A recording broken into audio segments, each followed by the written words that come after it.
എല്ലാവർക്കും പുതിയ വീഡിയോയിലേക്ക് സ്വാഗതം. നമുക്കിന്ന് ഒരു ബൂസ്റ്റ് കേക്ക് എങ്ങനെ ഉണ്ടാക്കുന്നതെന്ന് നോക്കിയാലോ.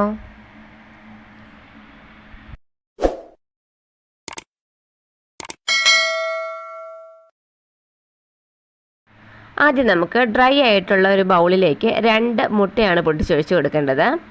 ഇനി ഇതിലേക്ക് 1/4 ടീസ്പൂണിൻ്റെ പകുതി ഉപ്പും 1/2 ടീസ്പൂൺ വാനില എസൻസും കൂടെ ചേർത്ത് ഒന്ന് ബീറ്റ് ചെയ്തെടുക്കാം.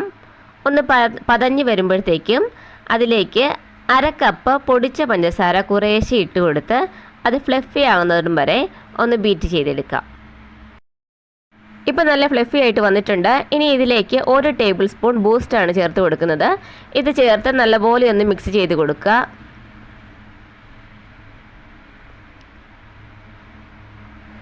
ഇപ്പോൾ ഇത് നല്ലപോലെ മിക്സ് ആക്കിയിട്ടുണ്ട്. ഇതിൻ്റെ കളറൊക്കെ ഒന്ന് ചേഞ്ച് ആയി വന്നിട്ടുണ്ട്. ഇനി ഇതിലേക്ക് 1/2 കപ്പ് മൈദയാണ് നമ്മൾ കുറേശ്ശെ ഇട്ട് കൊടുക്കുന്നത്. അത് കുറേശ്ശെ ഇട്ട് കൊടുക്കുമ്പോൾ അത് ജസ്റ്റ് ഒന്ന് മിക്സ് ചെയ്യാൻ വേണ്ടി മാത്രം ബീറ്റർ കറക്കിയാൽ മതി. ഇനി അത് ഓഫാക്കിയതിന് ശേഷം സ്പാച്ചുല ഉപയോഗിച്ച് നമുക്ക് കട്ട് ആൻഡ് ഫോൾഡ് മെത്തേഡിൽ നല്ലപോലെ ഒന്ന് മിക്സ് ചെയ്തെടുക്കാം. ഇനി ഇത് ബേക്കിംഗ് ട്രേയിലേക്ക് നമുക്ക് മാറ്റാം. ഞാനിവിടെ 6 ഇഞ്ചിൻ്റെ ബേക്കിംഗ് ട്രേ ആണ് എടുത്തിരിക്കുന്നത്. ഇനി ഒന്ന് ഇളക്കി കൊടുത്ത് അതിൻ്റെ ബബിൾസ് എല്ലാം ഒന്ന് മാറ്റിയതിന് ശേഷം ടാപ്പൂടെ ചെയ്ത് 10 മിനിറ്റ് പ്രീ ഹീറ്റ് ആയിട്ടുള്ള ഓവൻ സെറ്റപ്പിൽ വെച്ച് ഒരു 20 മിനിറ്റ് ബേക്ക് ചെയ്തെടുക്കാം. കേക്ക് ബേക്കാകുന്ന സമയത്ത് നമുക്ക് സിറപ്പൂടെ തയ്യാറാക്കി വെക്കാം. അതിന് വേണ്ടിയിട്ട് 1/2 കപ്പ് വെള്ളവും 2 ടേബിൾ സ്പൂണ് പഞ്ചസാരയും 1/2 ടേബിൾ സ്പൂണോളം ബൂസ്റ്റും കൂടെ ചേർത്ത് നല്ലപോലെ ഒന്ന് തിളപ്പിച്ചെടുക്കണം. അത് ആറിയതിന് ശേഷം തണുപ്പിച്ചിട്ടാണ് നമ്മൾ കേക്കിൽ ഉപയോഗിക്കേണ്ടത്. കൃത്യം 20 മിനിറ്റ് കഴിഞ്ഞപ്പോഴത്തേക്കും നല്ല സ്മെല്ല് വന്ന് അത് തുറന്ന് നോക്കി ഒന്ന് കുത്തി നോക്കിയപ്പോഴത്തേക്കും ബേക്കായിട്ടുണ്ട്. ഇപ്പം നല്ലപോലെ കേക്ക് തണുത്ത് വന്നിട്ടുണ്ട്. ഇനി നമുക്ക് 3 ലെയറായിട്ട് കട്ട് ചെയ്യാം. ഇനി ഒരു ബോർഡിലേക്ക് കുറച്ച് ക്രീം അപ്ലൈ ചെയ്ത് ആദ്യത്തെ ലെയർ വെച്ച് കൊടുക്കുകയാണ്. അത് നല്ലപോലെ ഒന്ന് വെറ്റ് ചെയ്തതിന് ശേഷം കുറച്ച് ക്രീമും കൂടെ വെച്ച് കൊടുത്ത് അതിലേക്ക് കുറച്ചേറെ ബൂസ്റ്റ് ഇട്ട് കൊടുക്കുന്നുണ്ട്. ഇതിനിടയിൽ ഫില്ലിംഗ് ആയിട്ട് നമുക്ക് വേറെ നട്ട്സോ ഒക്കെ ഉപയോഗിക്കാവുന്നതാണ്. ഇങ്ങനെ 3 ലെയറും വെച്ച് കൊടുത്ത് അതൊന്ന് ക്രം കോട്ട് ചെയ്തെടുക്കുന്നുണ്ട്. ഇനി നമുക്ക് ഒരു ബാസ്ക്കറ്റിൻ്റെ ഡിസൈനാണ് ചെയ്യാൻ പോകുന്നത്. അതിന് മുമ്പ് ആ ബാസ്ക്കറ്റിൻ്റെ കളറ് കുറച്ച് മാത്രം ഒരു ക്രീമിലേക്ക് കൊടുത്ത് അതിന് ക്രം കോട്ട് ചെയ്തതിന് മുകളിലായിട്ട് ചെറുതായിട്ടൊന്ന് ഫൈനൽ കോട്ട് ചെയ്ത് കൊടുക്കുന്നുണ്ട്.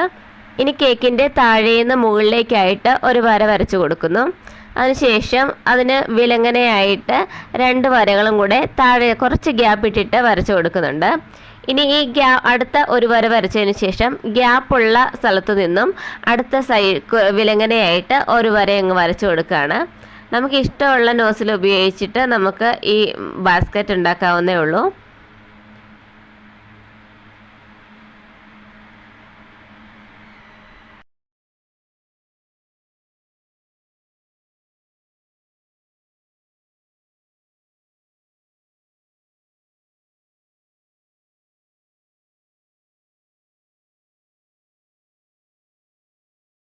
ഇനി കേക്കിൻ്റെ മുകൾ വശത്ത് സൈഡിലായിട്ടൊരു ബോർഡറും കൂടി ഒന്ന് വരച്ച് കൊടുക്കുന്നുണ്ട്.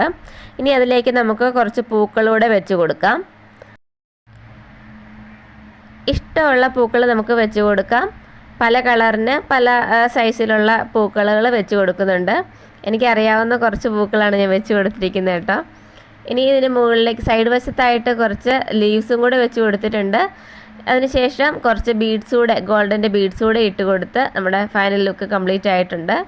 അപ്പോൾ ഇത്രയേ ഉള്ളൂ നമ്മുടെ ബൂസ്റ്റ് ബാസ്ക്കറ്റ് കേക്ക്. വളരെ എളുപ്പമാണല്ലോ ഉണ്ടാക്കാനായിട്ട്. അപ്പോൾ എല്ലാവർക്കും ഇഷ്ടമായെന്ന് കരുതുന്നു. അപ്പോൾ എല്ലാവരും ഒന്ന് സപ്പോർട്ട് ചെയ്യാൻ മറക്കല്ലേ.